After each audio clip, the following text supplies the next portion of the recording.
Hey everyone, so welcome back to part two. Unfortunately, this time it's only me. I don't know where Paul went. He's not in my basement or anything like that. So shut the fuck up. Did I tell you could talk? So, anyways, before we get started though, yeah, go in and add us both on chess.com. Why not? Okay, let's get back into the tier list, part two. Here's where we were left at last time. We have the Danish Gambit. Now, off the top of your head, do you know what that is, Paul? No, I do not. I don't know if I've seen it much. Okay, well, the Danish Gambit goes with e4, e5, d4, center game. E takes, pawn to c3, gambiting a pawn. Takes, bishop c4, although the actual Danish Gambit starts here, but just to show the main line, here, bishop c4, here, and pretty much for the cost of 2 pawns, you get overwhelming pressure, development, center control, and they have nothing. So, but you also give them 2 pawns. Yeah. So, but we'll go to the actual starting point. And then I want to hear your thoughts. It's like an option for white. Well, I don't think it's either legendary or breakable because, like, obviously John really plays it much. That's fair. Um,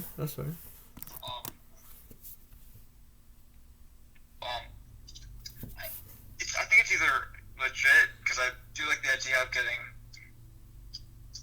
2 bishops before your pawn. 2 pawns. I don't know if I would be able to play it much because you do need to track a lot to get 2 pawns. Yeah, you have to play super energetically. Yeah. So that's not easy. Maybe it's like really grow, or maybe even legit, but it's in those 2. I mean, at my level, it's good at a lot of levels, but considering the fact that there's a reason it's almost never played at a master level, and that it's very uncommon, I'm gonna go really bro. But I'm gonna definitely put it at the top spot because it's a great opening. Okay. So, next one. This is a classic. This is a good friend of ours' favorite, the Dutch. The Dutch defense. One of the more obscure openings. Very similar to the bird. It is pawn to f5. All right, Paul, take it away. Okay, it's still you're opening it up too much. It kind of just follows a lot of the theory that I kind of know with how I play it. I'm not really sure. So as black, I'm not really sure of the plans, but I think it looks solid and it looks good. It would be okay to play. I think either legit or breakable. I can't really say why because we don't really understand the opening much, but.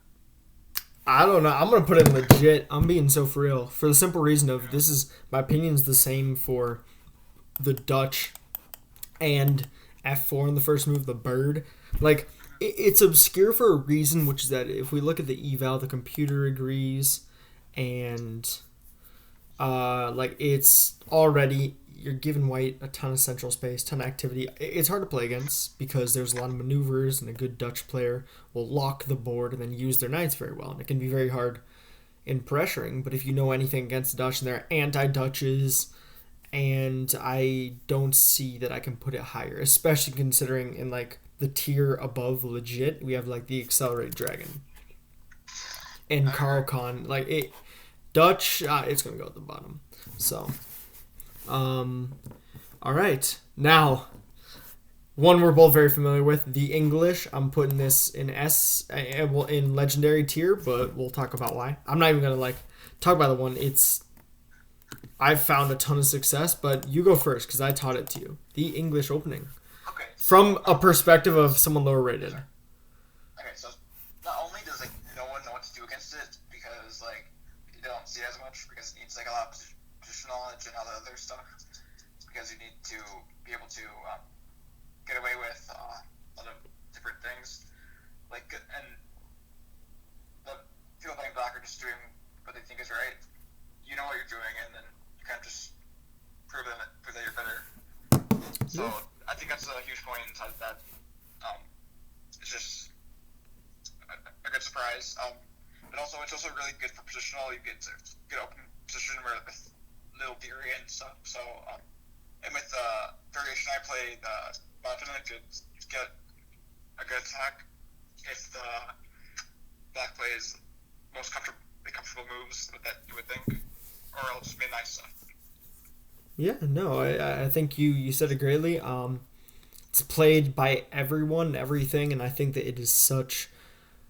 It's a lot more specific though than E4 and D4 for the simple reason of why I love it is that E4 openings you have like the Sicilian that is not nearly the same as the Caro Kann. Like that's no longer E4. It's like talking about the Caro Kann or E4 E5. But with C4 the English, it's just the English. You are always in your home territory. There's no Sicilians they can use against you. There's no weapons against it. Like the only gambit is just terrible, and that's pawn to B5. And honestly, I started playing it in the mid-2000s about online because I need to get better at like using that positional muscle of my brain. And since I've been playing it more and more and more nonstop, I love it. And I'm now approaching 2,300. I'm like 20. I was like 20 rating points away. Just from like learning all the positional stuff. So I think it's an incredible opening. Definitely gonna make a video on it, but I don't want to yap for too long. It's legendary. Like if E4 and D4 were on here, they'd also be legendary. Like it's just so that. Now, the exchange Caro Kann. Another one that neither of us have a ton of knowledge on. I have some, but I have none. takes. Do you not play exchange Caro Kann? I played on the white side quite a bit. Yeah, I don't take those usually. Okay, I'll take this one away. See, exchange Caro Kann. I've always been a fan of. I forget which line this is, or like what's the name of this opening, which is. My apologies. Yeah, it is the Panov attack because that's what I play after they go here. I have a lot of fun with it. I'm kind of tired. I have a lot of fun with it, but usually I face it when I play C4, and then we get something like this. And look, you get the same position as we would have had here. So, I don't know. I think that as white, it's fun, but you don't have to go into the Panov. Like, there's a lot of branches. It's definitely a good opening, but I don't think it's anywhere on par with like the ones we've talked about so far, in my opinion. I would agree with that. I don't have much to say though about it. Yeah. Okay, we're gonna put that. I don't know if I can put it. I'm gonna put it in legit. Yeah, that's gonna go. I would agree. Probably above the Alapin because I love shitting on the Alapin. Okay. The exchange French. Oh, we get one that we both can talk about. Paul, you take it away because this is just the exchange. So I've looked into these lines, and like all master games just go in like completely. That is like, not how they go, but they're really. Not exactly. I haven't said them much, but they eventually just go into like symmetry where they copy other people's moves. Like There we go. these are all exploring things, and like it's just the same thing over and over again. It's just a draw. I don't think it's something I'd like to play, but like if you want to play it, you can go play it. But it's too dry, so I don't like it. I'd probably say either really grow or legit. Like, It's dog shit. yeah. Yeah, it goes in really, bro. Like, just for the love of God. I know it's going in the same one as the advanced French, but for very different reasons. You need to have something against the French that isn't drawish, which I actually beat a lot because it's really easy to exploit it with a quick C. Why are you moving pieces? With a quick C5. And yeah, no, it's just terrible. So, oh God. The Fool's Mate. E4. E5. There we go. E4, E5. Bishop C4. Knight C6. Queen here, and checkmate. Paul, take it away. Someone has fallen for this many a time. Yeah. Actually, my first game of chess, I got fools made too. Okay. Well, actually good human being won't fall for it. Like, they just do that after going there, and then the queen just falls back and can't really do anything about it. Like, there's after the first trick is done, it has nothing, and then black has some developments where it can just completely just attack the queen, like, for the rest of the game. Not that. I should mute myself. Paul's just gonna keep yapping about it. It's going in garbage. Like he does. Like he's still talking. Third place. That's right. I'm literally on mute with him. It's just not good. It does work at lower levels where they don't. He's still going. Against it, because there's also other traps where they don't go there and they just go something like random move there, and then you go there and check. You can get the rook, but still, you gotta play weird moves to get to that position. Do you think he's gonna notice? I don't get saying tricks only or garbage. It only works at lower levels. Okay, next opening.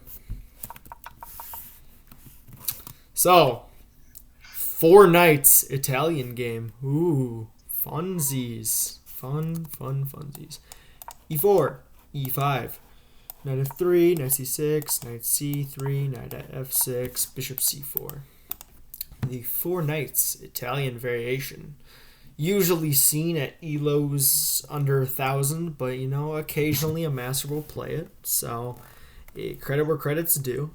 I'll go first. Just plain Italian. It's not a good 4 Knights. Never been a big fan of.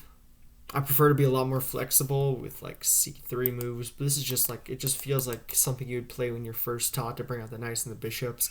I don't know. I think that if you know the system very well, then good for you. But I'd rather just play a fun Italian with like C3 and shit. So that's just me. But yeah. I would agree with that. I only played it like when I was low, where you just say bring out your knights, develop, and before you like, it's just that. I mean, it's not bad. It's like not garbage or church only, obviously, but I would agree. Yeah. I like to say legit or really bro. It's one of those two again. Yeah. I mean, I say legit because it's not that bad. It's actually not. It's just not bad. Agreed. It's a legit opening. It follows all the good opening principles, so it can't be bad. Okay, next up, this is a personal favorite, one of the most legendary openings of all time, the Fred. Paul, do you know what the Fred is? Do I need to educate? The Fred, it is. Starts with the move F3. Black responds E5, and you have the absolutely incredible brilliancy, King to F2. You see, this opening, it's brilliant because the thing is about it is that you care so much about your king's safety that the first moves are getting, like, it is just gangster. You don't care about the pieces. The king comes first. You are the priority. No one else cares. This is a gangster. This is exactly like the Bomb Cloud, but worse because you're going diagonal and you're fiend kettling your king on F2. Like, bro, it's the disrespect is absolutely insane. Like, I know one of my opponents saw it. I wonder if I have a clip of it somewhere. I just like started screaming out of rage when I lost. Like, I was so mad. So anyways, what are your thoughts, Paul? I mean, off the word, it knows existed, but Yeah, it stunned him speechless. Well, I don't think it's like any good. It's just it's sitting here talking about words. It's either garbage or picture only because of this like the same reason talking about is church only. I'm putting it tricks only. Oh, it's the psychological. Psychological. Okay. So the next one up, the French defense as a whole. We've talked French. We've clarified. I'm a current French player. I have been for like a year of my life, on and off, mixing it with the Sicilian. And Paul is a retired. The French defense. Yep. So, take us away, Paul. Okay, well, your main goal is to like just chip away at center. I'm pretty sure I've been for a while. Don't trust me or anything, but mainline stuff because I studied at low elo and You only really got need taught no that theory. advanced. But French, I think it's this, and then That's what I play. I'm a win hour player. Like the great Alexandre Botes. We're both win hour players. cool. And then And Paul Morphy. I don't really know about much of this, but I can't really say much for that one, but I can say stuff for the advantage because it goes right into your progression, like getting there. And the exchange is just an easy win. The Paulson leads to incredibly fun games. You would be shocked to know how much theory I know in the main line. No, not there. In the main line, 1 hour. Like there's this website which I'm gonna plug today in this episode, called Chessbook, and it helps you organize your opening theory. And I have like straight up 400 like moves to practice that I've prepped from just this position. It's absurd how much theory I have on it. Like it's complicated. It's really, really complicated. But French, I would love to put it in legendary. I love it. But at the end of the day, in pretty much every line, you have the worst bishop in the entire world. And while you do get a lot of counterplay, it's so annoying in games. And it's like the French bishop. It's just the bad bishop. I have to put it in unbreakable. I would love to put it in legendary personally, but I feel like I have to be objective here. So, like, despite the fact that it's, my favorite opening. Or one of them. I'm going to put it above actually, I'm going to put it below the Caro Kann. But only right below. Okay, now, a really fun theoretical opening that is actually surprisingly good. The fried liver. The legendary fried liver. I E4. don't think I've ever seen it. Oh, you have. I have? Okay. Bruh. Okay. Have you never seen this? I've seen it. I don't know if I like. If I have, I forgot about it. Like.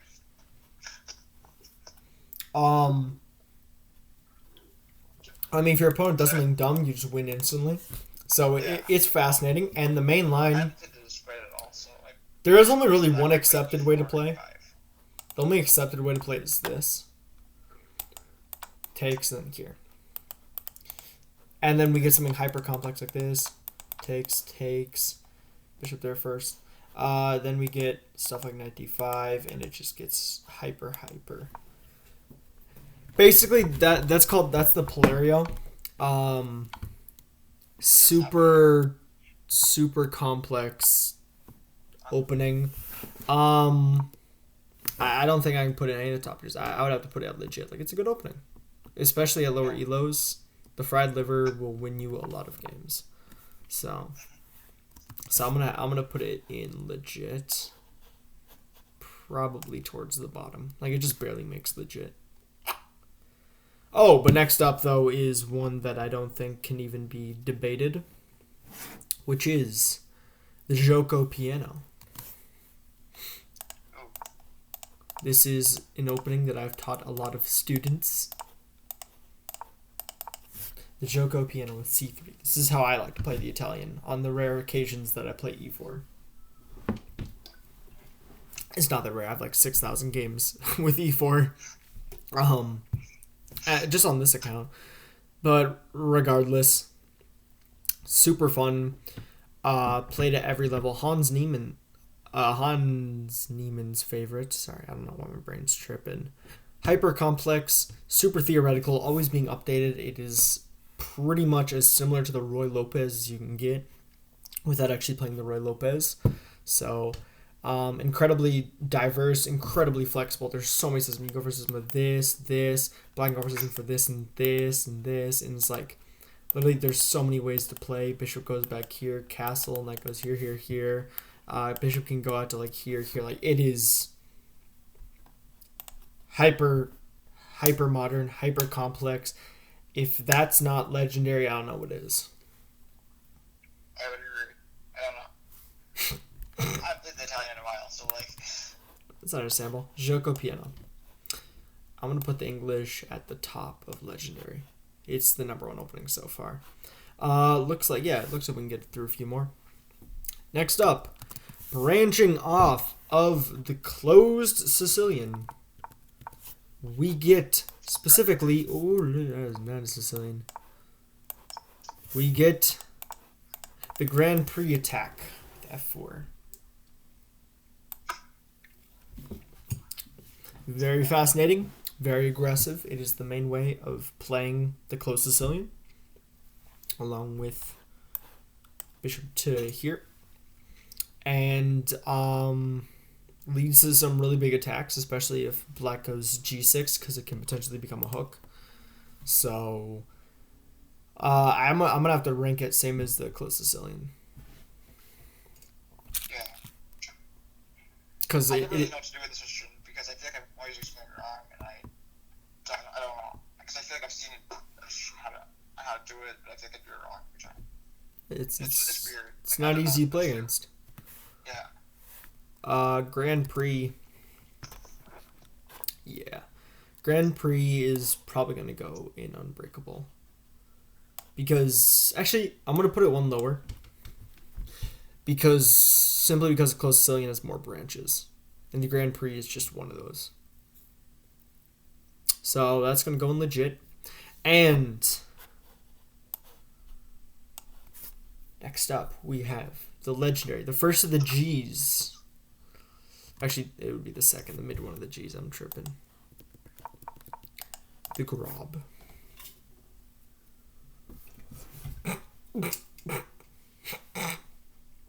Paul, are you having a stroke? No, I'm fine, but, what's the point? I don't see the point in doing that. It's because of something known as the absolutely terrifying, I'm pretty sure, GROB Gambit. I'm not sure if this is the move. It's very, very... Oh, no, it's here. Yeah, the GROB Gambit.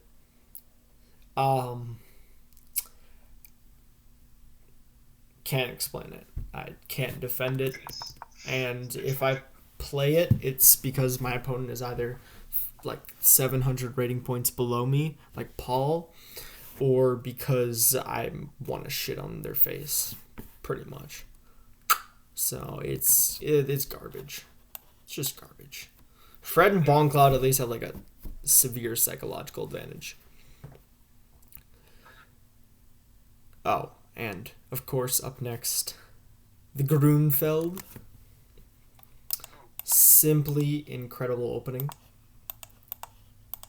King's Indian. So now this is where a lot of contention begins, because a lot of people here won't play c3 and go into a mainline King's Indian, because nowadays you don't know if you're going to get a King's Indian or a Grunfeld. Specifically, a lot of people will avoid going here just to avoid the Grunfeld, which we will talk about, which is that when you go knight c3, you invite this move d5. After it takes here, gaining the center, takes in c5, the goal of the Grunfeld is it is hyper modern. You are giving white a massive, massive center and arguing that actually it's pretty fragile, because if this pawn over gets pushed, it's a huge weakness. And it's very... I've played it on both sides a ton. Incredibly fun. Very complex. Loved opening. I'm not going to say where I put it, though, until you go.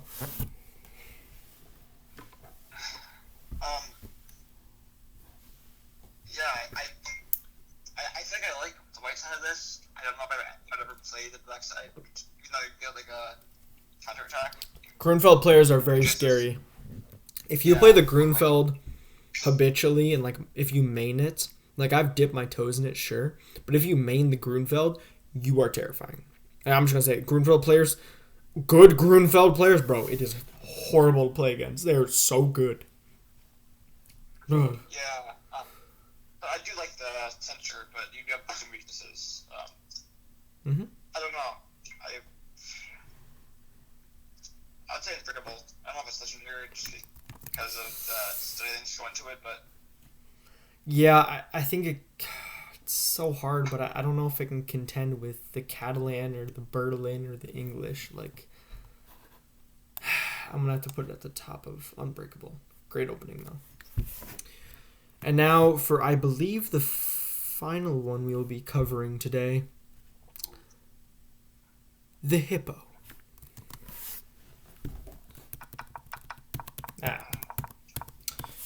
The Hippo is the brilliant E3. It is a setup which I will demonstrate.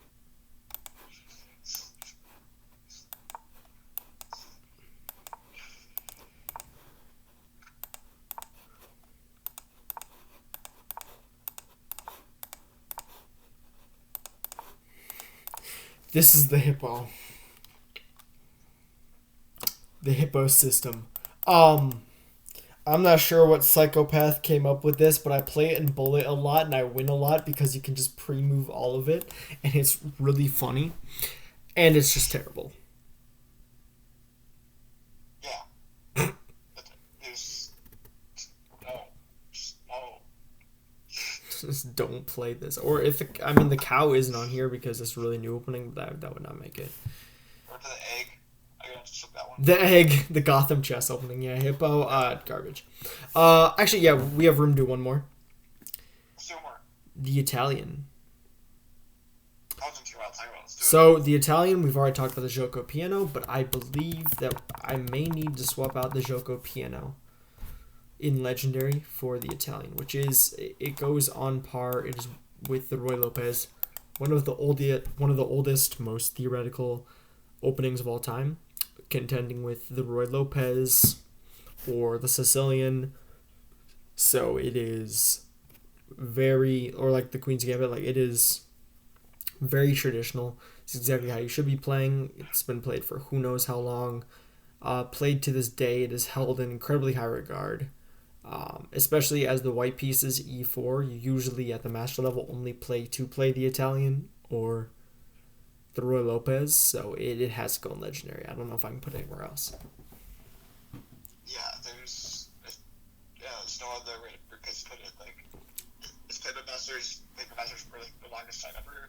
Mm-hmm. And like, how many games are there? Do it anything you want with it. So like, 59,000 master games. It's goofy.